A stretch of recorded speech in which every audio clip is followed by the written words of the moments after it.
Bonjour, bonjour, bonjour. On partage.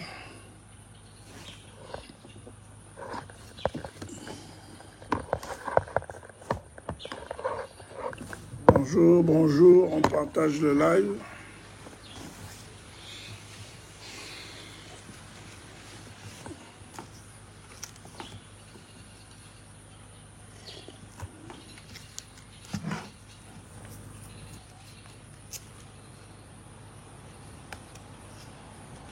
Bonjour, on partage.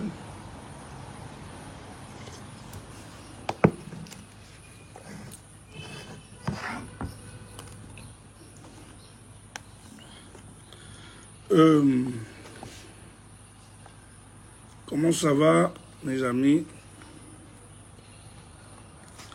Bonjour au peuple gabonais. Comment ça va? Je vais faire un message rapide au peuple. Face à ce que nous vivons au Gabon, je vais essayer d'édifier les Gabonais. Les problèmes de la SEG n'ont pas débuté avec Oligui. Ça n'a pas commencé avec Oligui. Au contraire,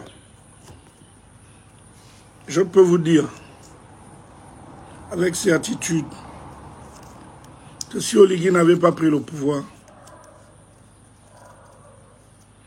les coupures que nous subissons actuellement devaient être pires. J'ai fait plusieurs lives à l'époque pour attirer l'attention du peuple sur ce qui se passait dans la gestion de la SEG. Bonjour Fred, comment tu vas?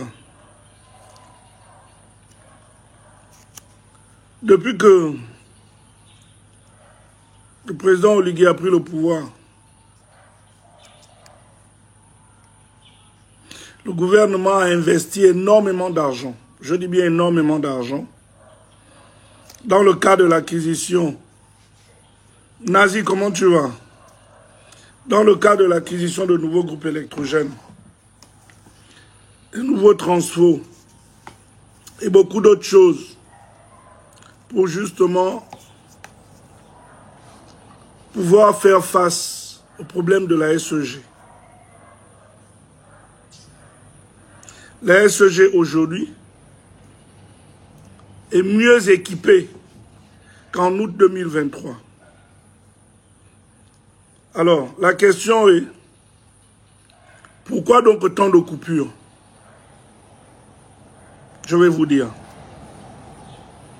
Il y a autant de coupures parce que il y a un sabotage qui est fait expressément pour amener les Gabonais à se désolidariser d'Oligui, du président Oligui que nous avons élu à 94% et que nous devons protéger à 94%.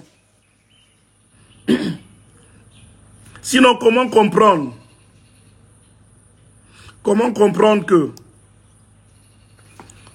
Libreville, simultanément, il y a des coupures à Libreville, à Port-Gentil, à Antoum, à Kokobiche et dans plusieurs autres villes du Gabon. Alors que toutes ces villes-là n'ont pas le même, ne sont pas interconnectées. C'est-à-dire ils n'ont pas le même point de production. Antoum, Kokobiche, je vois que Kokobiche et Antoum sont ensemble. Libreville aussi de son côté, Port-Gentil aussi de son côté, Franceville, Mwanda. Comment expliquer au même moment? C'est du sabotage. Ne nous laissons pas distraire, peuple gabonais. Les ennemis du Gabon sont en action. Ils l'ont toujours été. Les gens qui ne veulent pas voir le Gabon prospérer, se développer, toutes les réformes que le président Oligui entreprend depuis le 30 août, ça dérange. Et ce sont ces personnes-là, avec leurs ramifications, qui font tout pour énerver la population gabonaise. Ne nous laissons pas distraire. Ne nous laissons pas distraire.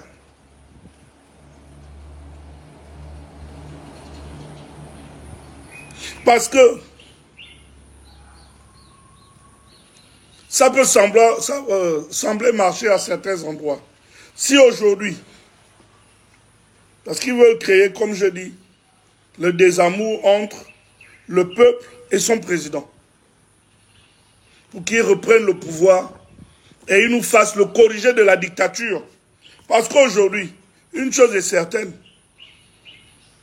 on n'arrête plus personne à cause de ses opinions. Plus personne n'est arrêté, plus personne n'est inquiété à cause de ses opinions. Les Gabonais aujourd'hui sont libres de parler. Les Gabonais aujourd'hui sont mieux. Njimbi Mwanda, Eric Elvin, mieux équipés. Tu n'as pas la bonne information. Combien de centrales à gaz? Toi, tu parles de centrales à gaz. Pour le moment, je parle de groupes électrogènes. Et je sais de quoi je parle lorsque je dis que la SG est mieux équipée. Je sais de quoi je parle. Donc, c'est même pas un secret. Nous savons combien d'argent le gouvernement a injecté à la SEG depuis août 2023. Oh, pardon. Oui, depuis le 30 août 2023.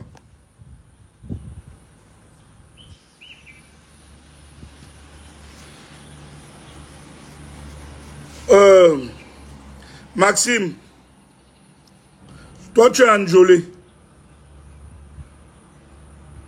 Dieu merci qu'il n'y a pas de coupure enjolée et il n'y a pas de raison qu'il y ait des coupures enjolées. Donc, je répondais à l'autre en disant que je sais de quoi je parle lorsque je dis que la SG aujourd'hui, contrairement à la période avant août 2023, beaucoup de moyens, on a mis beaucoup d'argent. L'État a mis beaucoup d'argent à la SEG dans le cadre de l'acquisition de nouveaux groupes électrogènes. La SEG facture les Gabonais. Il facture les Gabonais sur ces groupes-là que l'État a achetés. Ils font des bénéfices avec. Mais comme beaucoup d'agents de la SEG ont toujours été dans la mafia, vous vous rendez compte, une société qui a 2700 employés et plus de 2000 prestations de services. Et les prestataires ne sont qu'eux-mêmes. Du moins, ce n'était qu'eux-mêmes. On a coupé ça. Beaucoup étaient allés prendre des dettes, s'étaient endettés.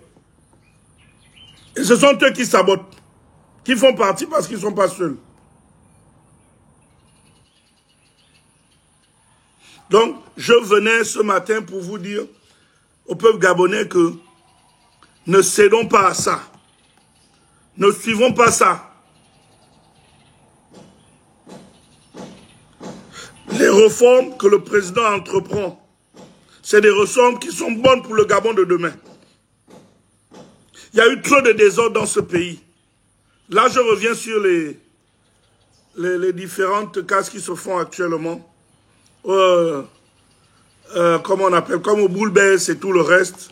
Des gens qui ont occupé le domaine public. D'autres avaient été déjà dédommagés. Ils avaient été dédommagés.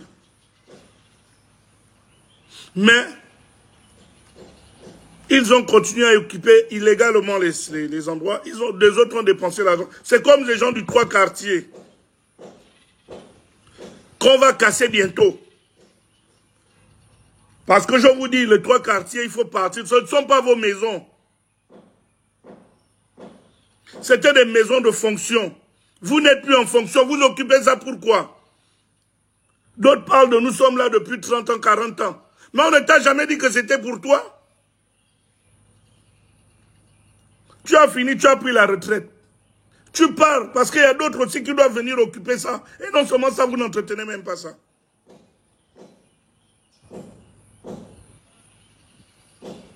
Et si on vérifie même, vous aviez pendant ce temps toujours touché vos primes de logement. Si vous n'avez pas construit, ce n'est pas de la faute de l'État. Oui, Big Savage. Ils veulent saboter l'action du chef de l'État. Ils veulent créer le désamour entre la population et le chef de l'État. Mais ça ne se passera pas. Parce que nous sommes là pour édifier les Gabonais, pour ouvrir les yeux des Gabonais, pour protéger notre pays, protéger notre avenir. Quand je parle de nous, je parle à la tête du chef de l'État et de nous, en bas le peuple.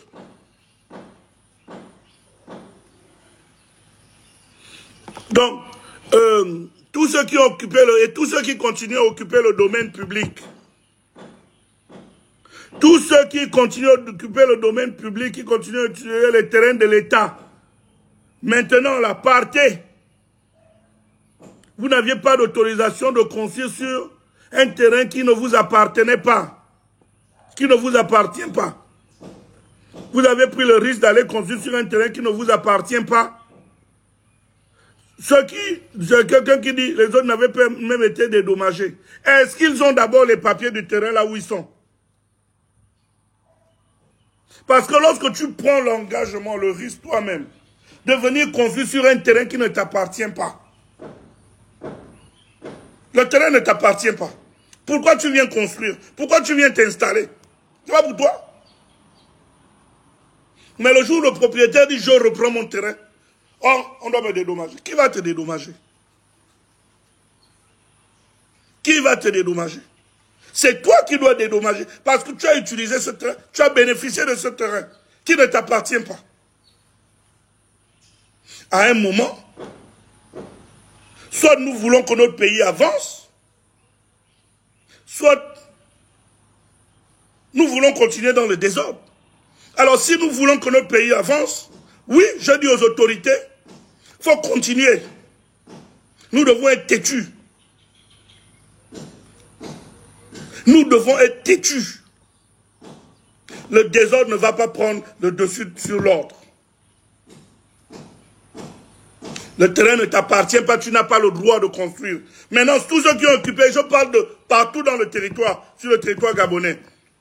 Tous ceux qui ont qui savent que ils occupent illicitement, illégalement les biens de l'État, le terrain de l'État, allez-y déjà rentre.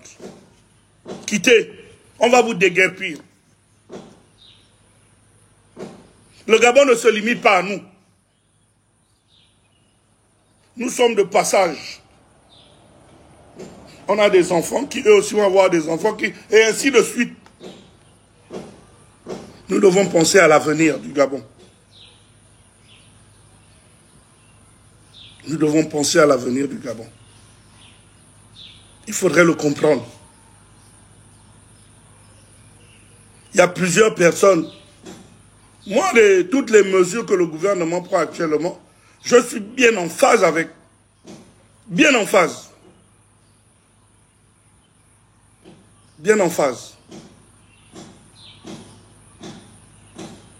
On a laissé trop de désordre. C'est comme une autre chose qui me tient à cœur. Et là, je m'adresse aux autorités. En tête de quel? Le chef de l'État. Monsieur le Président. Il y a des Gabonais aussi qui sont expropriés de leurs terres par des étrangers. Avec la complicité de certains dirigeants du cadastre et de l'ANUTTC. Il faut aussi regarder ça. Parce qu'il y a des gens qui attirent mon attention là-dessus avec des preuves. Comme c'est le cas d'une famille à Tongabé.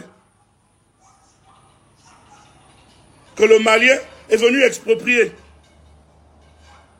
Il a voulu d'abord acheter le terrain. Avec cette famille, ils ont dit non. Il a fait jouer l'argent, ses réseaux. J'en parlerai un peu dans plus de détails.